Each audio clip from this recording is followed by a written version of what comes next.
Kami rindu seperti pujian yang baru kami nyanyikan. Firman Tuhan menjadi jalan hidup kami untuk selama-lamanya.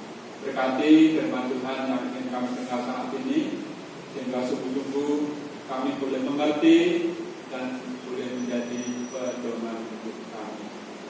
Kami juga terus berdoa Tuhan untuk keadaan bangsa dan negara kami sampai saat ini. COVID-19 masih merajalela di mana-mana. Bahkan hari-hari ini ada peningkatan yang cukup besar. Kiranya Tuhan menolong kami semua sehingga kami boleh tetap waspada, berhati-hati dalam kehidupan kami. Bahkan kami boleh tetap menerapkan protokol kesehatan yang dianjurkan oleh kami.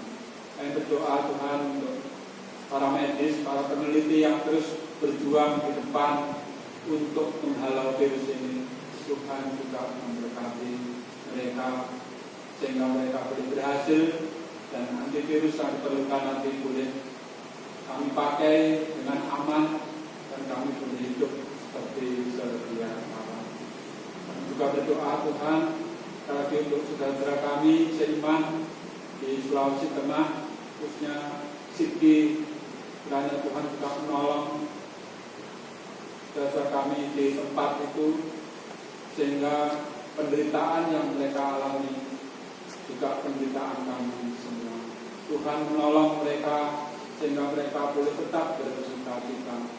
Kami berdoa untuk keamanan di tempat itu, Tuhan juga berkati sehingga mampu menolong semuanya. Kami rindu Tuhan tetap mendoakan orang-orang yang mungkin selama ini membenci kami.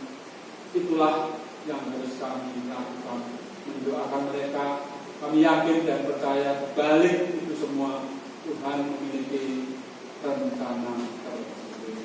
Sekali lagi Tuhan berkati kami semua. Dalam nama Tuhan Yesus yang berdoa. Amin. Pagi ini saya akan berbicara tentang tokoh kita yang terakhir, yaitu seorang wanita yang mungkin kita tahu dia seorang yang tidak baik dalam kehidupannya. Memang sangat singkat sekali bacaan kita. Saya akan baca sekali lagi. Karena iman maka Rahab perempuan Sudar itu tidak turut binasa bersama-sama dengan orang-orang durhaka, karena ia telah menyambut pengintai-pengintai itu dengan baik. Saudara, kalau Bapak Ibu Saudara ingin cerita lengkap tentang Rahab ini, itu ada di kitab Yosua.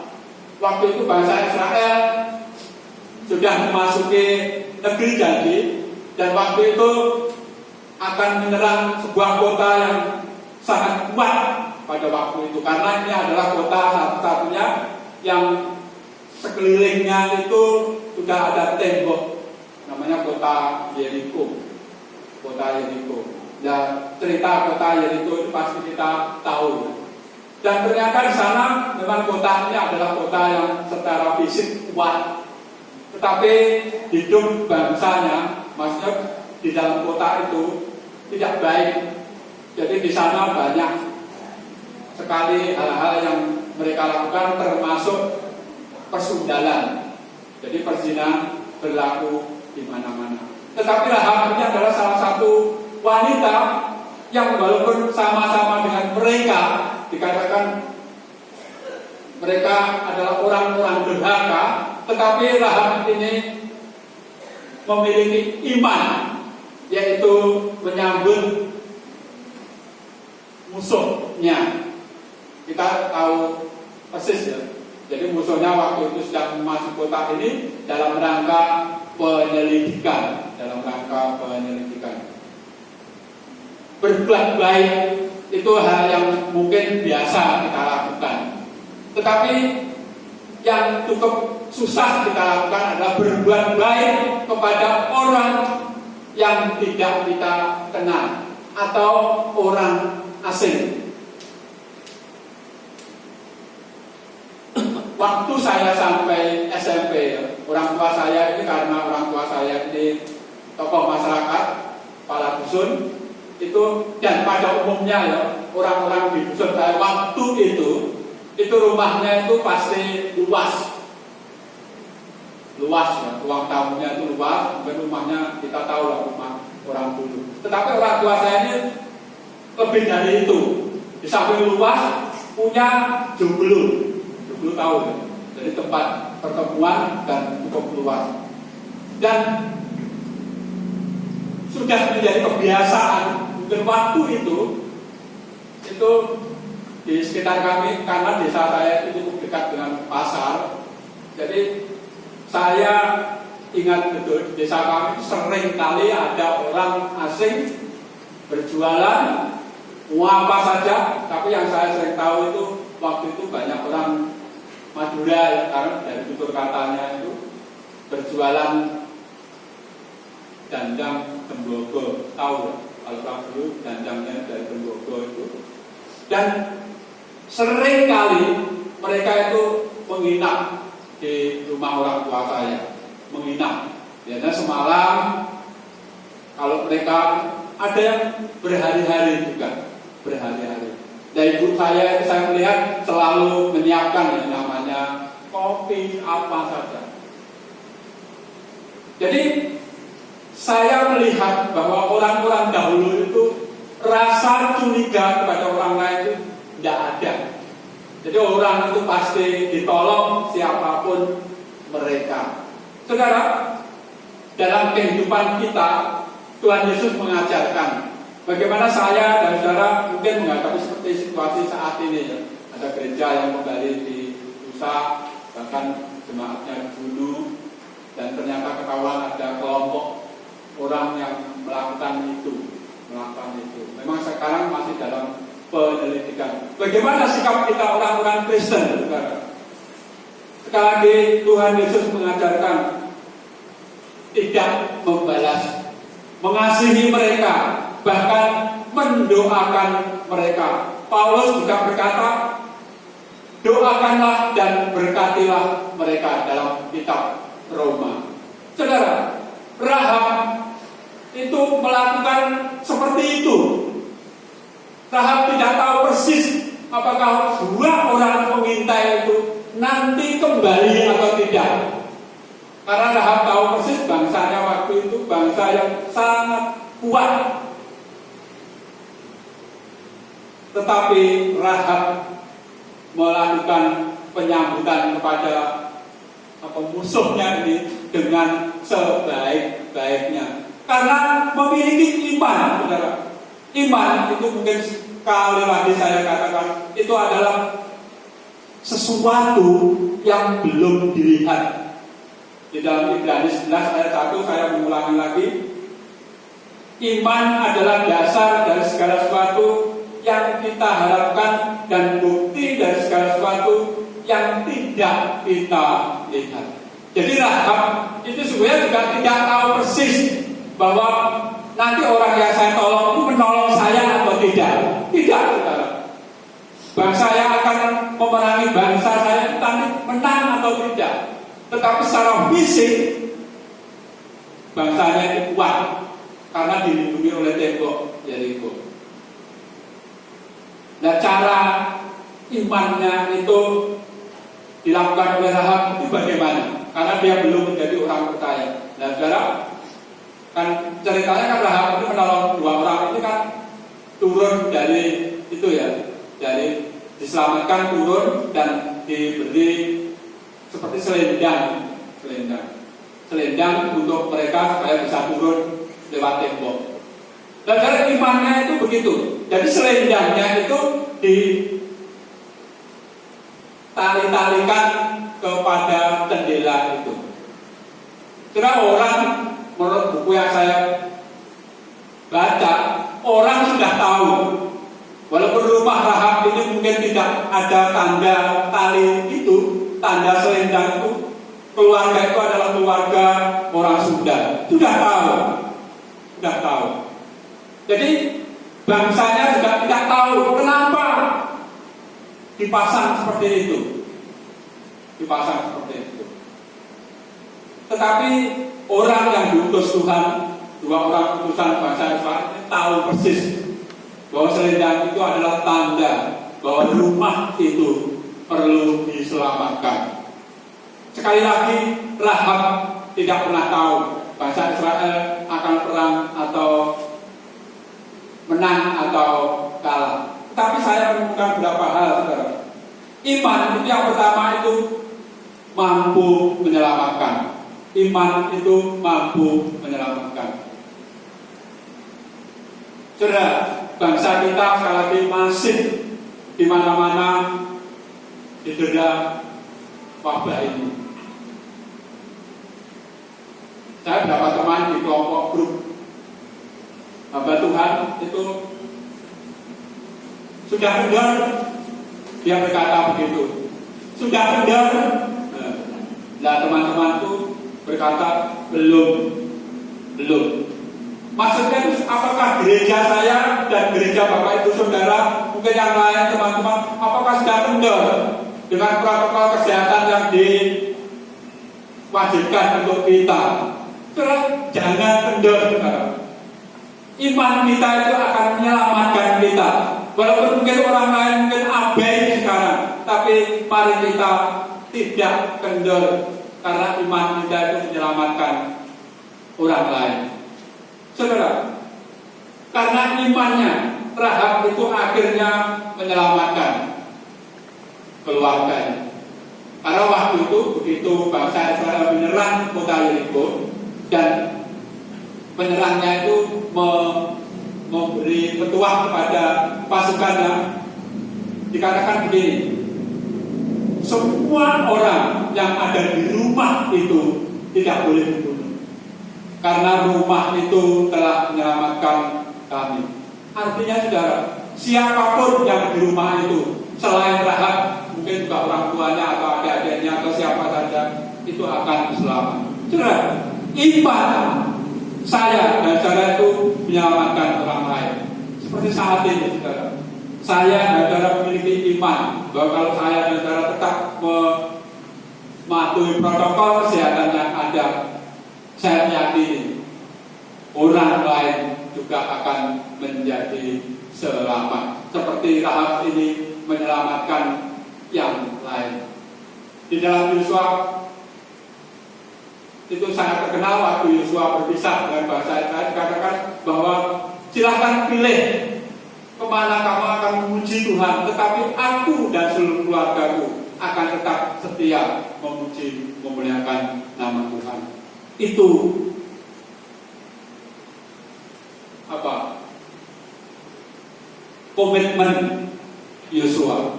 Sudah cerita lagi tentang desa saya. Desa saya ini, saya nggak tahu persis ya, tapi tahun 67 itu ada misi dari Amerika namanya, saya lupa, tapi misi ini luar biasa ya. Dia seorang pilot dan bisa berbahasa Jawa. Karena desa saya kan dari rumah sakit Baptis itu kan dekat. Jadi dia datang ke desa saya, dan anehnya kepala desa bisa dimenangkan. Kepala desa bisa dimenangkan karena mungkin tertarik dengan bahasa Jawa si ini. Dan yang terjadi apa saudara? Tidak ada setahun saudara, desa saya itu kurang lebih itu tahun 67 ya, menurut sejarah gereja ada 67 orang dibaptiskan, termasuk orang tua saya. Nah, luar biasa, begitu dibaptiskan itu langsung jadi sak gereja, langsung jadi sak gereja. Nah, waktu itu ibadahnya di mana? Di tempat orang tua saya. Karena tadi saya katakan orang tua saya punya jublo yang cukup besar, dan langsung 67 orang dibaptiskan. Dan memang ke 67 orang itu sekarang hampir masih ada beberapa yang masih hidup ya, karena yang muda-muda masih hidup, Pak, yang muda waktu itu ya. Sekarang sudah sepuh-sepuh, tetapi kebanyakan sudah meninggal. Satu orang kepala desa dimenangkan oleh misi itu, dan semua orang, tidak semua orang, tapi 67 orang diselamatkan. Yang kedua, saudara, iman juga membuat kita tidak turut dihukum. Terus sekarang sedang berlaku denda kalau saya dan saudara itu tidak mematuhi protokol kesehatan, kita bisa kena denda, walaupun mungkin tidak banyak. Tetapi ini bukti, saudara, iman saya itu tidak akan turun dihukum juga.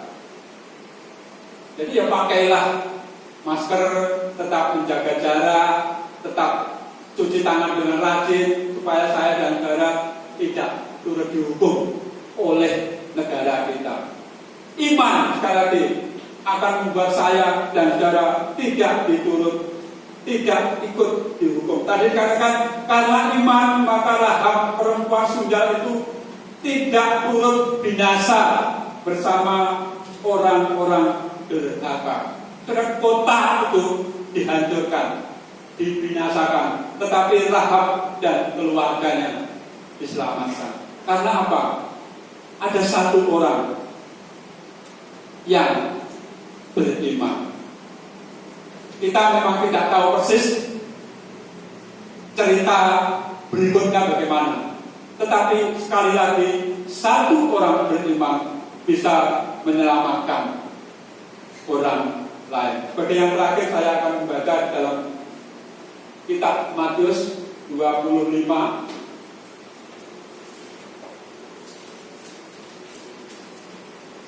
Matius 25 ayat 31 dan seterusnya. Demikian,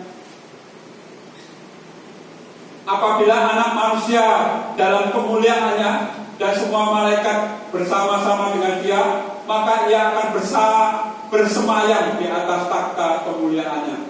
Lalu semua bangsa akan dikumpulkan di hadapannya dan akan memisahkan mereka seorang daripada seorang, sama seperti gembala memisahkan domba itu dari kambing. Dan raja itu atau anak manusia itu berkata, aku berkata kepadamu, sesungguhnya apa yang kamu lakukan untuk seorang dari saudaraku yang paling hina ini, kamu telah melakukannya untuk aku. Dan berikutnya berkata, sekarang bersama-samalah dengan aku. Jadi maksudnya apa ayat ini? Maksudnya saudara, waktu saya dan saudara berbuat baik kepada orang lain, siapapun orang itu, khususnya juga musuh-musuh kita, orang asing, itu sebenarnya kita sedang melayani Tuhan. Dan pelayanan yang kita lakukan saat ini tidak akan sia-sia. Tuhan Yesus memberkati kita semua. Mari kita akan bersama-sama berdiri, dan nanti sebelum amin kita akan menyanyikan lagu yang terakhir 4. Kita akan bersama-sama berdiri, dan sebelum berdoa nanti sekali lagi seperti yang lalu diumumkan, silakan panitia perancang untuk kita berembuk sebentar. Akan kita buat apa dana yang telah terkumpul itu. Tapi seperti hadapan kita yang kita mungkin juga gereja-gereja, kita tidak merayakan Natal seperti tahun-tahun lalu, tetapi kita mungkin hanya berbagi hadiah untuk anak-anak kita dan mungkin juga yang lain-lain. Memang saya sesuai himbauan PGBI seperti itu. Jadi semua gereja memang tidak melakukan perayaan Natal untuk tahun ini. Mari kita bersama-sama berdoa. Bapa kami yang di surga, kembali pada saat ini kami datang untuk bersyukur karena firman Tuhan yang kami dengar saat ini mungkin menantang kami untuk selalu berbuat baik pada sesama kami, siapapun mereka, bahkan orang-orang yang selama ini mungkin menganiaya kami. Kami berdoa Tuhan untuk mereka, walaupun mungkin kami berat berbuat baik kepada mereka, tapi kami rindu Tuhan menguatkan iman dan percaya kami. Minimal kami tetap mendoakan mereka, karena kami yakin dan percaya apapun yang kami lakukan di dunia ini, untuk mengasihi orang lain, untuk melayani orang lain.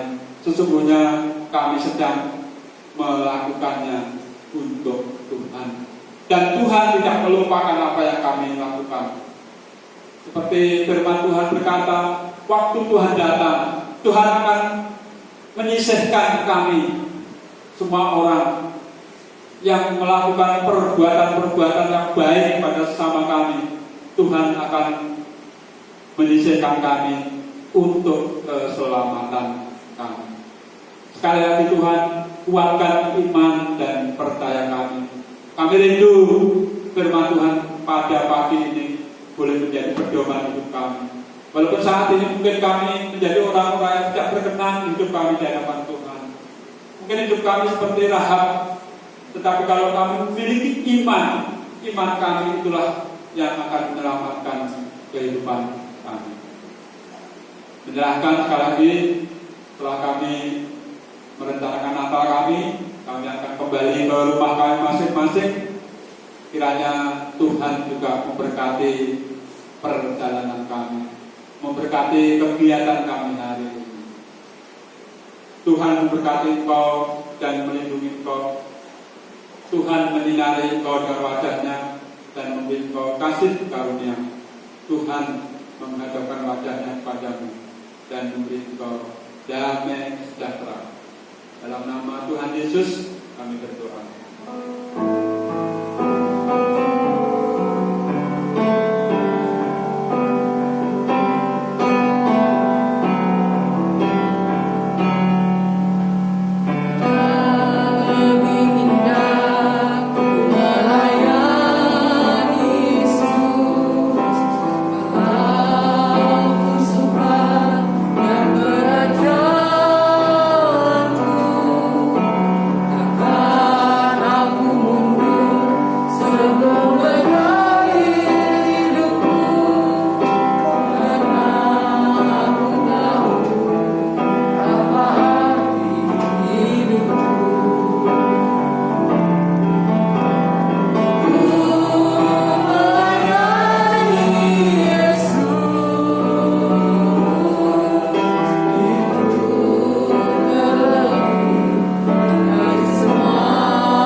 Dalam nama Tuhan Yesus kami naikkan ucapan syukur dan doa kami pada saat ini. Amin. Tuhan memberkati kita.